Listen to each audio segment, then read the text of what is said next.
ఓం నమో వెంకటేశాయ. జ్యోతిషరత్నగరం ఛానల్కి స్వాగతం. ఈ వీడియోలో ఒక జాతకంలో వివాహంలో ఘర్షణలు కావచ్చు, మ్యారేజ్ అయిన తర్వాత ఇద్దరి మధ్య అండర్స్టాండింగ్ లేకపోవడం కావచ్చు, అలాగే వైలెంట్ ఇన్సిడెంట్స్ జరగడము, చివరికి విడాకుల దాకా వెళ్ళడము, మ్యారేజ్లో అన్హ్యాపీనెస్, ఇవన్నీ సూచించే కాంబినేషన్స్ ఏంటి కొన్ని క్లుప్తంగా తెలియజేస్తాను. అయితే వీటి వెనక ఉన్నటువంటి పాస్ట్ లైఫ్ కర్మ లేదా పాస్ట్ లైఫ్ రిలేషన్, పూర్వజన్మ సంబంధం ఏంటి, రుణాలు ఏమున్నాయి, దేని వలన వివాహంలో కష్ట సుఖాలు కావచ్చు, ఆనందం కావచ్చు, దుఃఖం కావచ్చు ఉంటుంది, ఇవి ముందే మనకి డిసైడ్ చేసి మనకి ఇవ్వబడ్డాయా లేదా కేవలం మనం ఒక వ్యక్తిని సెలెక్ట్ చేసుకుని మనం చేసిన మిస్టేక్ వల్ల ఇలాంటివన్నీ జరుగుతాయా? ఈ కోణంలో ఈ మ్యారిటల్ ప్రాబ్లమ్స్ అంటే వైవాహిక సమస్యలు అనేవి అర్థం చేసుకునేటువంటి ప్రయత్నం చేద్దాము. అంటే వివాహంలో సమస్యలు, ఇందాక చెప్పినటువంటి రకరకాల సమస్యలకి పాస్ట్ లైఫ్ రిలేషన్ ఏంటి, ఒక్కొక్క గ్రహం ఎటువంటి సమస్యను ఇస్తుంది, దాన్ని మనం ఎలా అర్థం చేసుకొని మనం సరి చేసుకోవడం ద్వారా మ్యారేజ్లో ఉన్నటువంటి ప్రాబ్లమ్స్ని తగ్గించుకోవచ్చు. ఈ కోణంలో నేను చెప్తాను. అయితే ప్రధానంగా 7th హౌస్ అనేది మ్యారేజ్కి చూస్తాము, 7th లార్డ్ని చూస్తాము. 7th హౌస్లో ఉన్న ప్లానెట్స్ ఎప్పుడు కూడా మ్యారేజ్ హ్యాపీనెస్ ఎలా ఉంటుంది అని తెలియజేస్తాయి. అయితే చాలామంది అడుగుతూ ఉంటారు, 7th హౌస్లో ఏ ప్లానెట్ లేదు ఎలా చూడాలండి అని. అప్పుడు 7th లార్డ్ ప్లేస్మెంట్ చూడాలి. ఇవన్నీ కూడా లగ్నం నుంచే. మరొకసారి చెప్తున్నాను, రాశి నుంచి కాదు, జన్మరాశి నుంచి కాదు, జన్మ లగ్నం నుంచి. అయితే జన్మలగ్నం ఎంత ఇంపార్టెంటో, జన్మలగ్నం నుంచి 7th హౌస్, అలాగే దారపాదము, ఉపపాదము, ఇవి కూడా చాలా చాలా ముఖ్యము. అందులోనే వివాహానికి సంబంధించిన అనాలిసిస్ చేసేటప్పుడు జైవని సిస్టంలో తప్పకుండా అనలైజ్ చేసి తీరాలి. ఇక 7th హౌస్ ఎప్పుడైతే పార్ట్నర్కి సంబంధించిన హౌస్ అవుతుందో, అది బిజినెస్ పార్ట్నర్ కావచ్చు, లైఫ్ పార్ట్నర్ కావచ్చు, వారితో రిలేషన్ ఎలా ఉంటుంది, అది పాస్ట్ లైఫ్ నుంచి మనకి వచ్చిందా, ఈ కోణంలో మొట్టమొదట మనం చూడాల్సి ఉంటుంది. 7th హౌస్లో శుభగ్రహాలు ఉంటే సాధారణంగా కొంత ఆనందకరమైనటువంటి వాతావరణం ఉండడానికి అవకాశం ఉంది. అప్పుడు కూడా కష్టాలు ఉంటాయి, కానీ సాధారణంగా ఒక ప్రాథమికమైనటువంటి సూత్రాన్ని చూసినట్టయితే. అలాగే నైసర్గిక పాపగ్రహాలు ఉంటే కొంత సమస్యలు ఉంటాయి. ఇది లగ్నం నుంచి 7వ ఇంట్లో కావచ్చు, దారపాదంలో కావచ్చు, దారపాదం నుంచి 7వ ఇంట్లో, ఉపపాదంలో, ఉపపాదం నుంచి 7వ ఇంట్లో. అలాగే 7th లార్డ్ ఎక్కడున్నాడు, సప్తమాధిపతి ఏ ఇంట్లో ఉన్నాడు, ఎవరితో కలిసి ఉన్నాడు, 7th లార్డ్ ఉచ్చలో ఉన్నాడా, నీచలో ఉన్నాడా. అలాగే దారకారక గ్రహం అంటే అన్ని ప్లానెట్స్లోకి తక్కువ డిగ్రీలు ట్రావెల్ చేసిన ప్లానెట్ దారకారక, జన్మించినప్పుడు దారకారక గ్రహం. ఈ దారకారకుడు ఎంత పాజిటివ్గా ఉన్నాడు అంటే, దారకారకుడు శుభగ్రహాలతో కలిసి ఉండడం కావచ్చు, మిత్రక్షేత్రాల్లో ఉండడం, ఇటువంటి స్థితిలో ఉన్నాడా, ఇవన్నీ కూడా చూసిన తర్వాత మనకు ఒక ఐడియా అనేది వస్తుంది మ్యారేజ్ లైఫ్ ఎలా ఉండబోతుంది అని. అయితే కొన్ని సందర్భాల్లో ఎప్పుడైతే ఈ మ్యారేజ్కి సంబంధించినటువంటి ప్లానెట్స్, మ్యారేజ్కి సంబంధించిన హౌస్ పాస్ట్ లైఫ్ రిలేటెడ్ ప్లానెట్స్తో కనెక్ట్ అయి ఉంటాయో చాలా యాక్టివ్ అవుతుంది ఆ హౌస్. అంటే వారి జీవితంలో మ్యారేజ్ అనేది చెప్పుకోదగినటువంటి ఒక సంఘటనగా ఉంటుంది. మ్యారేజ్కి ముందు, మ్యారేజ్ తర్వాత అన్నట్టు ఉంటుంది వారి యొక్క లైఫ్. కాబట్టి పాస్ట్ లైఫ్ రిలేషన్ అనేది సూచిస్తున్నప్పుడు మ్యారేజ్ అయిన తర్వాత ఉన్నటువంటి కష్టం కావచ్చు, సుఖం కావచ్చు, ఆనందం కావచ్చు, డిసప్పాయింట్మెంట్స్, నిరాశలు, ఇవన్నీ కూడా పాస్ట్ లైఫ్లో వీళ్ళు చేసిన కర్మలను అనుసరించే వస్తున్నాయి అనేటువంటి ఒక ఇండికేషన్, ఒక మెసేజ్ని ఇస్తాయి ఆ ప్లానెట్స్.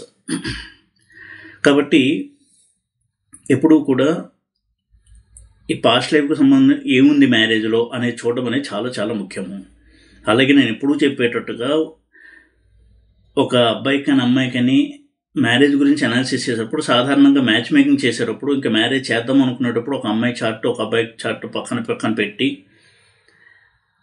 మ్యాచ్ మేకింగ్ చేసి ఇన్ని పాయింట్స్ వచ్చాయని ఇది బాగుంటుంది అని చెప్తాం. ఇది ఒక మానవ ప్రయత్నంగానే చూడాల్సి ఉంటుంది. కానీ ఒక వ్యక్తి జన్మించినప్పుడే అతని యొక్క అన్ని పోర్ట్ఫోలియోలు, అతని ఎడ్యుకేషన్, కెరియర్, మ్యారేజ్ అన్నీ కూడా డిసైడ్ అయ్యి ఉంటాయి.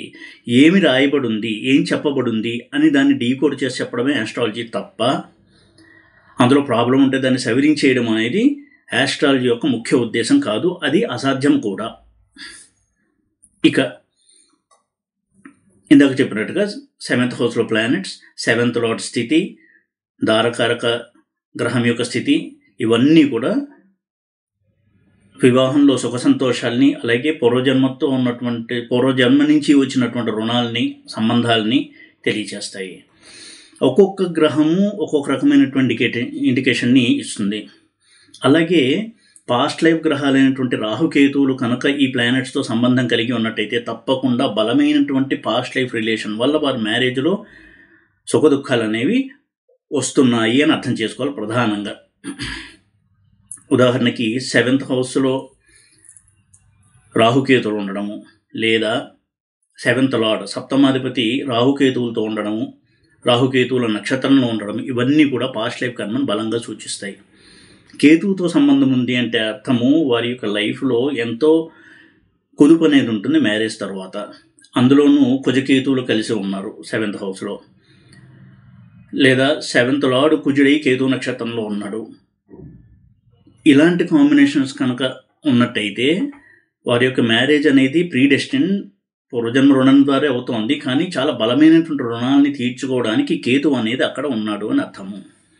అసలు ఏ మ్యారేజ్ అయినా ఒక వ్యక్తిని మనం కలిసాము అంటే అది భార్య కావచ్చు, భర్త కావచ్చు, స్నేహితుడు కావచ్చు, ఎవరైనా సరే పూర్వజన్మ రుణం ఉంటేనే కలుస్తాము.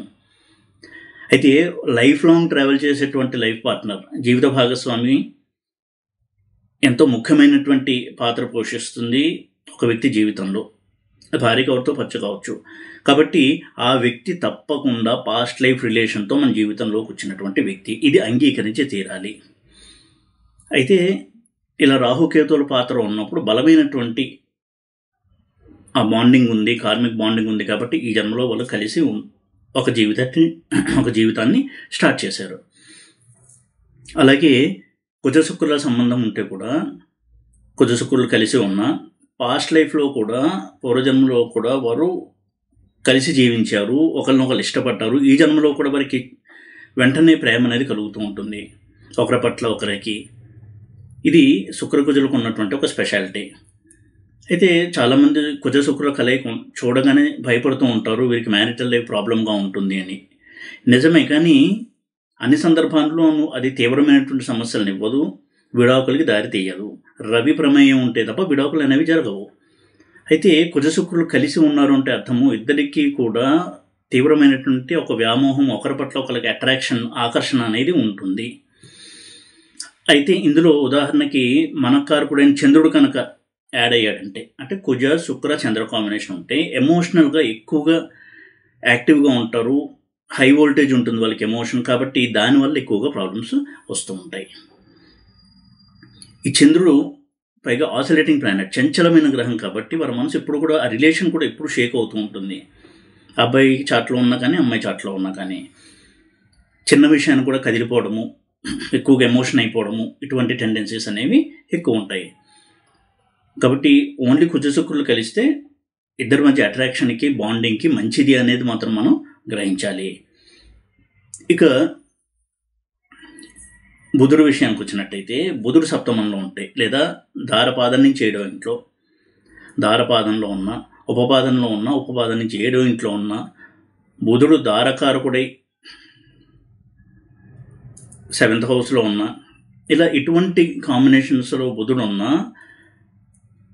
ఇటువంటి బుధుడు కనుక ఉదాహరణకి కొంత బలహీనంగా కనుక ఉన్నట్టయితే వారి మ్యారేజ్లో క్రమేపీ వారి మ్యారేజ్ లైఫ్లో ముందుకెళ్లే కొద్దీ ఇద్దరి మధ్య మ్యారేజ్ పట్ల ఇంట్రెస్ట్ అనేది తగ్గుతుంది. ఇటువంటి ఒక ధోరణి అనేది అబ్జర్వ్ చేయొచ్చు. వారికి మ్యారేజ్ అనేది పెద్ద ఈవెంట్ కాదు వారి యొక్క లైఫ్లో. వారికి వేరే ప్రయారిటీస్ ఉంటాయి. మ్యారేజ్ పట్ల ఎక్కువగా శ్రద్ధ వహించరు. ఇంట్లో వాళ్ళు మ్యారేజ్ చేసుకోమని పౌరు పెడుతున్నారు కాబట్టి చేసుకుంటారు తప్ప వారికి మ్యారేజ్ చేసుకోవాలనేటువంటి ఒక అభిప్రాయము, దృఢమైనటువంటి అభిప్రాయం ఏవి కూడా ఉండవు. బుధుడు ఇటువంటి ఒక మైండ్ సెట్ని ఇచ్చేటువంటి ప్లానెట్.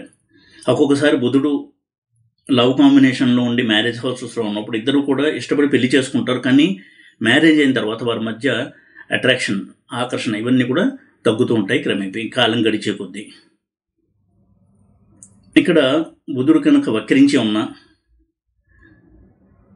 హస్తంగతం చెందిన ఇటువంటి ధోరణి ఎక్కువగా ఉంటుంది. ఎందుకంటే వారి యొక్క పాస్ట్ లైఫ్ బాండింగ్ అనేది ఈ జన్మలో కొంతకాలం తర్వాత అది తగ్గుముఖం పడుతుంది అనే దాని అర్థము. అంటే చాలా మటుకు పాస్ట్ లైఫ్లో వారి మధ్య రిలేషన్ అనేది గడిచిపోయింది, ఇంకో కొంత బ్యాలెన్స్ ఉంది, అది ఇక్కడ కంటిన్యూ అవుతుంది. ఇక చంద్రుడు కనుక 7th హౌస్లో ఉన్నట్టయితే చాలా ఎమోషనల్ పార్ట్నర్ వస్తారు. ఈ వ్యక్తి కూడా చాలా ఎమోషనల్గా ఉంటారు. సాధారణంగా చంద్రుడు ఒక్కడు 7th హౌస్లో ఉంటే మ్యారేజ్ లైఫ్ అనేది హ్యాపీగా ఉంటుంది. అయితే చంద్రుడితో వేరే గ్రహం మీద ఏదైనా కనుక కలిసినట్టయితే తీవ్రమైనటువంటి ఒడిదుడుకులు ఉంటాయి వారి యొక్క మ్యారీడ్ లైఫ్లో. అది ఏ గ్రహం కలుస్తోంది అనే దాన్ని బట్టి ఒడిదుడుకుల నేచర్ అనేది ఉంటుంది. కుజుడు కనుక కలిసి 7th హౌస్లో చంద్రుడితో ఉంటే వచ్చేటువంటి జీవిత భాగస్వామి కోప స్వభావంగా ఉండడము, దొందుడుకు నేచరు, తీవ్ర స్వభావము, ఇటువంటి వాటి వలన వారి యొక్క మ్యారేజ్ లైఫ్లో, వైవాహిక జీవితంలో కుదుపు అనేది ఉంటుంది. కానీ ఇద్దరి మధ్య బాండింగ్ అయితే స్ట్రాంగ్గా ఉంటుంది. ఎప్పుడు కూడా ఈ కలయిక డైవర్స్ని ఇప్పించదు. అలాగే రవి కనుక 7th హౌస్లో ఉంటాయి, ఇది సెపరేటు ప్లేస్మెంట్. అంటే డైవర్స్ రూపంలో విడిపోవడానికి కారణమవుతాడు రవి 7th హౌస్లో ఉంటే. అయితే రవి యోగకారకుడే 7th హౌస్లో ఉన్నా, శుభుడై 7th హౌస్లో ఉన్నా, గురువు చేత చూడబడుతూ 7th హౌస్లో ఉన్నా విడాకులు అవ్వడానికి అవకాశం ఉండదు, చాలా తక్కువ ఉంటుంది. ఇక శుక్రుడు కనుక 7th హౌస్లో ఉన్నట్టయితే రిలేషన్షిప్స్ అనేవి ప్రాబ్లమెటిక్గా ఉంటాయి. 7th హౌస్లో శుక్రుడు ఉండడము ముఖ్యంగా అబ్బాయిల కనుక ఉన్నట్టయితే వారికి తమ జీవిత భాగస్వామి కోసం ఇప్పుడు ఈ వెతుకులాట అనేది ఉంటుంది. మ్యారేజ్ అయినా కానీ ఇంకా వేరే ఒక పార్ట్నర్ నాకు కావాలి అనేటువంటి ఒక సర్చింగ్ అనేది ఉంటుంది, వెతకడం అనేది ఉంటుంది. దానివల్ల వారు వేరే రిలేషన్స్లోకి ఎంటర్ అవ్వడము, మ్యారేజ్ లైఫ్ డిస్టర్బ్ అవ్వడము, ఇటువంటి పరిస్థితి అనేది నెలకొంటూ ఉంటుంది. శుక్రుడు ముఖ్యంగా వక్రించినట్లయితే వారికి మ్యారేజ్ అయినా కానీ వేరే స్త్రీలు పరిచయం అవుతూ ఉంటారు, వారితో కొంతకాలం గడపడము, తర్వాత మళ్ళీ విడిపోవడము, ఇలా బ్రేకప్స్ అనేవి చాలా ఎక్కువగా ఉంటాయి. రిలేషన్షిప్స్ అని సూచించేటువంటి శుక్రుడు కనుక వక్రించి 7th హౌస్లో ఉన్నాడు, అందులోనూ కుజుడితో ఉన్నాడు, కుజుడు కూడా వక్రించి ఉన్నాడు, ఇటువంటి కాంబినేషన్ ఉందంటే వారి యొక్క జీవితంలో వివాహము, ప్రేమ అనేవి చాలా చాలా సమస్యల్ని తెచ్చిపెడతాయి. వారికి డబ్బు ఉంటుంది, మంచి ఉద్యోగము, మంచి వ్యాపారము ఉంటుంది, కానీ వారి ఎమోషన్స్, ఈ లవ్ రిలేషన్స్, లవ్ బ్రేకప్స్, దీనివల్ల చాలా చాలా అశాంతికి గురవుతూ ఉంటారు. ఇవే వాళ్ళని ఎప్పుడూ కూడా డిస్టర్బ్ చేస్తూ ఉంటాయి. ఇక శని కనుక 7th హౌస్లో ఉన్నట్టయితే కొంతవరకు ఆ వ్యక్తి కంటే కొంత వయసులో పెద్దవాళ్ళు వచ్చే అవకాశం ఉంటుంది. అయితే జనరల్ రూల్గా చెప్పకూడదు. ఇక్కడ వయసులో పెద్ద అనడం కంటే కూడా ఈ వ్యక్తి కంటే ఎక్కువ మెచ్యూర్డ్గా ఆలోచించే వ్యక్తి అయ్యి ఉండే అవకాశం ఉంటుంది. కొంచెం స్థిమితంగా ఆలోచించే వ్యక్తి అయి ఉండడము, బాధ్యతల్ని స్వీకరించేటువంటి వ్యక్తి అయి ఉండడము. వారికి 7th హౌస్లో శని ఉన్నాడు అంటే అర్థము వచ్చేటువంటి జీవిత భాగస్వామి ఎవరైతే ఉంటారో వారికి మ్యారేజ్ అంటే కేవలం సుఖంగా ఉండడము అనే కాదు, ఒక బాధ్యత అని ఫీల్ అవుతూ ఎప్పుడూ కూడా ఆ బాధ్యతకి పెద్దపీట వేస్తూ చాలా మెచ్యూర్డ్గా ఆలోచించేటువంటి వ్యక్తి అయి ఉండే అవకాశం ఎక్కువగా ఉంటుంది. ఒక్కొక్కసారి ఈ వ్యక్తికి కొంత అసంతృప్తి కూడా కలుగుతూ ఉంటుంది. వారిద్దరి మధ్య ఉండేటువంటి రిలేషన్ కంటే కూడా కుటుంబ బాధ్యతలు, ఇతర బాధ్యతలకు ఎక్కువగా ప్రయారిటీ ఇస్తున్నారు అనేటువంటి వెళ్తూ కూడా వీళ్ళు ఫీల్ అవుతూ ఉంటారు. ఇక రాహు సప్తమంలో ఉంటే 7th హౌస్లో ఉంటే unconventional marriage, inter caste, inter religion ఇవి అవ్వడానికి అవకాశం ఎక్కువగా ఉంటుంది. బట్ డెఫినెట్గా వారి వివాహం అయ్యింది అంటే అర్థము ఆ జీవిత భాగస్వామితో వారికి పాస్ట్ లైఫ్లో స్ట్రాంగ్ కార్మిక్ కనెక్షన్ ఉంది, అటువంటి వ్యక్తే వారి జీవితంలోకి వస్తారు. కేతువు కూడా సప్తమంలో ఉంటే 7th హౌస్లో ఉంటే ఇటువంటి ఒక ధోరణే సూచిస్తాడు. అయితే పాస్ట్ లైఫ్లో ఇద్దరు చాలా కాలం గడిపారు, ఇక బ్యాలెన్స్ అనేది ఈ జన్మలో గడపాల్సి ఉంటుంది. అందుకే ఎక్కువగా ఘర్షణ పడుతూ ఉండడము, విడిపోతూ ఉండడము, రవితోడు అయితే కనుక డైవర్స్ అవ్వడము, ఇటువంటి ఒక ధోరణి అనేది ఉంటుంది. అలాగే ఇతర స్త్రీలతో పరిచయాలు, ఇతర వ్యక్తులతో పరిచయాలు కూడా అవుతాయి, కానీ ఎక్కువ కాలం అవి నిలబడవు. కేతువు ఎప్పుడూ కూడా 7th హౌస్, 5th హౌస్ ఇటువంటి హౌసెస్లో ఉన్నప్పుడు లాంగ్ రన్నింగ్ రిలేషన్స్ అనేవి ఇవ్వడు. అట్రాక్షన్స్ ఇస్తాడు, అది కొన్నాళ్ళు సాగుతుంది రిలేషన్, అది మళ్ళీ బ్రేక్ అవుతుంది. అంటే మ్యారేజ్ తర్వాత అట్రాక్షన్స్ గురించి ఇక్కడ నేను చెప్తున్నాను. మ్యారేజ్ అనేది నిలబడుతుంది, కానీ చాలా ఘర్షణ, ఇద్దరి మధ్య మిస్అండర్స్టాండింగ్స్ ఇవన్నీ ఉంటాయి. అయితే కేతు సప్తమంలో ఉన్నప్పుడు ఎప్పుడు హ్యాపీగా ఉంటారు అంటే ఆ వ్యక్తి కనుక స్పిరిచువల్ పర్సన్ అయితే, అంటే జీవిత భాగస్వామి కూడా ఆధ్యాత్మిక చింతన ఉండేటువంటి వ్యక్తి అయినట్టయితే ఇద్దరూ కూడా చాలా హ్యాపీగా ఉండేటువంటి పరిస్థితిని కల్పిస్తాడు కేతువు.